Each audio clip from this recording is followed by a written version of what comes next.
تو اس طرح کی بات کرنا اور جھوٹ کا سہارا لینا کہ بجائے اس کے کہ آپ ایویڈنس دیں کہ یہاں پہ اس کیس کو اس قانون کو غلط طریقے سے استعمال کیا گیا ہے، آپ جھوٹ بولیں اور جھوٹ بول کے آپ اپنے آپ کو 295 پہ اٹیک کر دیں، یہ انتہائی شرمناک حرکت ہے ان کی طرف سے۔ بہت بہت اہم نقطہ آپ نے اٹھایا کہ اس پوری پریس کانفرنس میں بھی صرف یہ کہا گیا ہے کہ اس کا مس یوز ہوتا ہے، یہ نہیں بتایا گیا کہ کون کون سے ایسے کیسز ہیں جس میں بے گناہ ثابت ہوئے اور الزام غلط ثابت ہوا، یا یہ ہمارے پاس ثبوت ہیں ان ایویڈنسز کی بنیاد پر یہ کیسز غلط ہیں۔ دیکھیں، دو باتیں ہیں، اس قانون کو کالا قانون بھی کہا اور یہ بھی کہا کہ اس کو امینڈ کیا جائے اور یہ بھی کہا کہ اس کو ریپیل کیا جائے۔ جہاں تک ریپیل کرنے کی بات ہے تو میں بار بار یہ بات کہتا ہوں کہ آپ بتائیے کہ کیا آپ کے پاس ایویڈنس ہے کہ اس قانون کو اتنے بڑے پیمانے پہ مس یوز کیا گیا ہے کہ اس کو ریپیل ہی کر دیا جائے، اور ریپیل کرنے کے بعد کیا کیا جائے، لوگوں کو توہین کا حق دے دیا جائے؟ کیونکہ جس ایکٹ کو قانون پروہیبٹ کرتا ہے، روکتا ہے، اسے جرم کا درجہ دیتا ہے، جب وہ قانون ختم کر دیا جائے تو وہی ایکٹ پھر ایک ایکسیپٹیبل پریکٹس بن جاتی ہے معاشرے میں۔ اور جو توہین رسالت ہے یہ تو ہمیشہ ہی ہوگی کسی نہ کسی ایکسپریشن کے تحت، وہ رائٹنگ میں ایکسپریشن ہو سکتا ہے، وہ تقریر میں ایکسپریشن ہو سکتا ہے، لیکن اگر آپ یہ بات کہیں کہ توہین رسالت کا قانون جو ہے وہ ختم ہو گیا تو پھر اس کے بعد جو بھی توہین رسالت کرے گا وہ ایک اور کانسٹیٹیوشنل گارنٹی کے تحت کرے گا جو کہ فریڈم آف ایکسپریشن کی صورت میں آتی ہے، یعنی کہ آج یہ قانون ختم ہوگا، کل یہ فنڈامنٹل ہیومن رائٹ بن جائے گا۔ ہم بار بار پوچھتے ہیں فرزانہ باری سے کہ کوئی بتائیے آپ کہ کیوں خواہش ہے کہ پاکستان میں توہین رسالت کا لوگوں کے پاس حق آ جائے؟ اور دوسری جو امینڈمنٹ والی بات ہے وہ کہ حدود کے آرڈیننس کے اندر کو تبدیلی،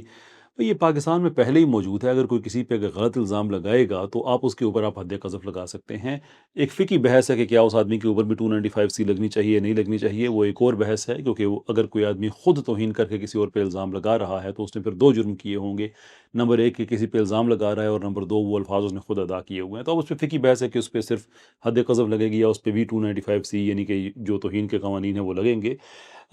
پر ون وے اور دی ادر یہ ثابت کرنا تو پھر ان کا کام ہے کہ یہ بتائیں کہ اتنے بڑے پیمانے پہ قانون کا مس یوز کیا جا رہا ہے، اور کیوں اگر کیا جا رہا ہے تو اس کو فکس کرنے کی بجائے اس کو ختم کر دیا جائے۔ کیسر صاحب یہ بھی کہیے گا، جہاں پر آپ نے بات کی ہے کہ قانون کو اگر تبدیل بھی کر دیا جاتا ہے تو ایک امینڈمنٹ کی طرف جو انہوں نے اشارہ کیا، ریفرنس دیا، انہوں نے حدود قانون کا جو کہ جنرل ضیاء الحق صاحب کے دور میں نافذ کیا گیا تھا، اگر اس طرح کی کوئی امینڈمنٹ آتی ہے جس میں یہ آپ یہ کہہ سکتے ہیں کہ یہ کہہ دیا جاتا ہے کہ جو الزام لگائے گا اگر ثابت نہیں کر پاتا تو وہ سزا کا مستحق ہوگا، اسے آپ کیسے دیکھتے ہیں؟ جی بالکل ہے، میں نے جیسے اب عرض کیا پچھلے سوال میں کہ فقہی بحث ہے کہ اس کے آگے سزائیں دو ہوں گی یا ایک ہوگی، قانونی بحث ہے، اور اگر یہ کوئی اس طرح کا ایشو ہے فرزانہ باری کو تو ان کا کہ کوئی ریزرویشن ہے تو دیکھیں آئین ان کو فریڈم آف ایکسپریشن دیتا ہے کہ آپ ایک مہذب طریقے سے جو بھی آپ کے ریزرویشنز ہیں وہ آپ یہ بتائیں، اس کے اوپر ایک بحث کھول سکتی ہے، اس کے اندر پارلیمنٹ میں بحث کی جا سکتی ہے، جو کہ طریقہ کار ہوتا ہے۔ لیکن یہ بازاری زبان استعمال کرنا، اس قانون کو کالا قانون کہہ دینا، ان کی خود وہ ایکسیپٹ نہیں کریں گے ان کو کہ اگر کوئی آدمی کہہ دے یہ کالی خاتون ہے یا اس کے نظریات جو ہیں وہ کالے ہیں تو یہ بڑا پروٹیسٹ ہوگا، سارا سیکولر طبقہ جو ہے وہ اٹھ کے کھڑا ہو جائے گا۔ اب منافقت ہے سیکولر طبقے کی کہ اس معاملے میں وہ سارے خاموش ہو کے بیٹھے ہیں، کوئی ایک کنڈمنیشن میننگ فل نہیں آئی کہ اتنی بڑی وہ بات وہ کہہ دی ہے کہ توہین رسالت کو ایک طرح کا حق بنا کے وہ پیش کر رہی ہیں۔ تو اس پہ فرزانہ باری کو شرم آنی چاہیے۔ اتنی جب انسان کے پاس عمر ہو، تجربہ ہو، 70 سال کے لگ بھگ ایج ہو انسان کی، اور قانونی معاملات کے ساتھ بڑا ایک ویل ورسڈ پرسنالٹی ہو، تو وہ جب اس طرح کے ایک بالکل جسے کہتے ہیں نا فرسٹریشن میں آ کے اس طرح سے بات کی قانون کیوں نہیں ختم ہو رہا اور اس کے اپنے ذاتی ایموشنز ایسے کر دیے، تو یہ نمبر آف پرابلمز یہاں پہ اب سامنے آئے ہیں۔ میرا خیال ہے کہ اس کے اوپر ہمیں اب زیادہ بات کرنی ہوگی۔ ظہیر الدین بنام ریاست پاکستان، اس ججمنٹ میں بات کلیئر ہے کہ آپ کسی کے مذہبی جذبات کو ٹھیس نہیں پہنچا سکتے۔ پاکستان کے PPC میں یہ بات کلیئر ہے کہ آپ کسی کے مذہبی جو ہیں 295A میں ہے کہ آپ کسی کے مذہبی جذبات کو ٹھیس نہیں پہنچا سکتے۔ کانسٹیٹیوشن یہ بات کلیئر کرتا ہے کہ گلوری آف اسلام کے ماتحت ہے فریڈم آف ایکسپریشن، اور یہ کہ جناب رسالت میں آپ صلی اللہ علیہ وسلم کے حوالے سے ہماری جو کانسٹیٹیوشن پروویژنز بڑی کلیئر ہیں، میں اپنے ریلیجن کو پروپیگیٹ جو مجھے آئین حق دیتا ہے میں اس کو نہیں پروپیگیٹ اور پروفیس کر سکتا اس آزادی اور کانفیڈنس کے ساتھ، اگر مجھے پتہ ہے کہ اگر میں درود بھیجوں، سلام بھیجوں آپ صلی اللہ علیہ وسلم کی ذات پہ، تو ساتھ کوئی آدمی توہین کا بھی اتنا ہی حق رکھتا ہے، تو میرے پاس وہ کانفیڈنس نہیں ہے، اور گلوری آف اسلام کے کوئی معنی نہیں رہ جاتے ہیں، کوئی عظمت اسلام نہیں ہے اگر اس ملک میں جناب رسالت میں آپ صلی اللہ علیہ وسلم کی توہین کا لوگوں کو حق دے دیا جائے۔ یہ انتہائی شرمناک اور گھٹیا حرکت ہے ایک سیکولر خاتون کی طرف سے، اور منافقت ہے سارے سیکولرز کی جو اس کے اوپر خاموش بیٹھے ہوئے ہیں، جو کہتے ہیں کہ ہم فنڈامنٹل ہیومن رائٹس کی بات کرتے ہیں۔ میرے constitutional rights to propagate and profess my religion, میرا کانفیڈنس ختم ہوتا ہے اگر میرے رسول صلی اللہ علیہ وسلم کی توہین کا حق لوگوں کو دے دیا جائے۔ یہ ایروژن ہو رہی ہے کروڑوں پاکستانیوں کے فنڈامنٹل ہیومن رائٹس کی۔ تو یہ میں سمجھتا ہوں کہ اس کا جواب فرزانہ باری کو دینا ہوگا۔ میں ذاتیات پہ آنے والا آدمی نہیں ہوں، لیکن میرا خیال ہے کہ بہت ہی نیچ حرکت کی ہے فرزانہ باری نے،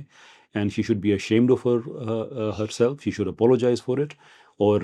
میں اس کے ساتھ ساتھ سمجھتا ہوں کہ جو قانونی کارروائی ہے اس میں 295A کی پروویژنس ہیں، اس میں کانسٹیٹیوشنل پروویژنس ہیں، اس کے اندر پروویژنس موجود ہیں ہمارے جو اسٹیبلشڈ جو کیس لو ہے، ظہیر الدین بنام ریاست پاکستان کا میں نے حوالہ دیا، دے شوڈ بی انووکڈ، کہ ایسے کیسے ہو سکتا ہے کہ آپ پاکستان میں اتنے زیادہ آپ بد زبان ہوں کہ کروڑوں لوگوں کی آپ دل آزاری کر دیں، and somehow you are still seen above the love.